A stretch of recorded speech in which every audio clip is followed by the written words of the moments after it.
चट्टानों के बनने की जो चक्रीय प्रक्रिया होती है, जो cyclic process of rock formation है, इसी को हम लोग शैल चक्र के नाम से जानते हैं। आपको मैंने बताया कि किस तरह से धरती के निचले भाग से लावा के निकलने और उसे जमने यानी मैग्मा के प्रोसेस में आने और जम करके चट्टान बनने की जो प्रक्रिया है, इससे जो चट्टान बना इसी को हम लोग आग्नेय चट्टान के नाम से जानते हैं, इग्नियस रॉक के नाम से जानते हैं।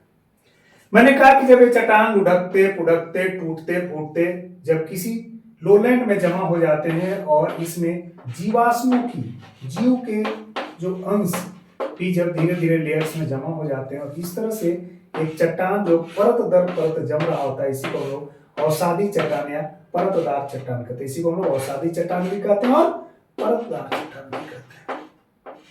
यह बहुत काम की चट्टान है। आपने देखा कि जीवाश्म यहां पर इसमें मिले हुए होते हैं। यह जितने भी तरह के नेचुरल गैसेस और जो नेचुरल ऑयल है,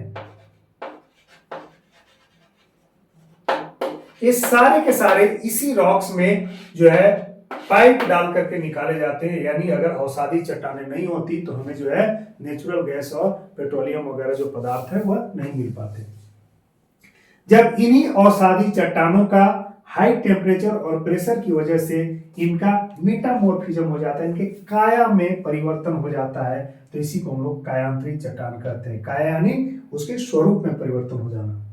और जब इन कायांतरित चट्टानों को हाई टेम्परेचर से गुजरना पड़ता है किसी सूरत में, तो ये फिर से पिघल करके लिक्विड फॉर्म में आ जाते हैं, मोल्टन स्टेज में आ जाते हैं और यह फिर से लावा बन जाते हैं। और यह लावा जो है जम करके मैग्मा के रूप में परिवर्तित होकर के फिर से आग्नेय चट्टान इग्नियस रॉक का निर्माण करता है। इस तरह से यह जो प्रक्रिया है यह साइक्लिक प्रक्रिया है और यह रॉक निर्माण की प्रक्रिया, इसी को हम लोग क्या कहते हैं, शैल चक्र। इसमें जो सबसे बड़ी बात है जानने की, यदि आप जो है ढंग से वीडियो को देखेंगे तो आज आप तैयारी करने वाले हैं, स्कूल गोअर्स हैं, कल आपके काया में अगर आपकी समझदारी बढ़ गई, नॉलेज का लेवल बढ़ गया, कंसेप्ट बढ़ गया और परीक्षा को क्रैक करने की कैपेसिटी आ गई, तो आप में भी जो है काया का अंतर हो जाएगा और आप देखते ही देखते अपनी जिंदगी को सेटल कर ले जाएंगे और आज के बेरोजगार कल के आप ऑफिसर्स के रूप में होंगे।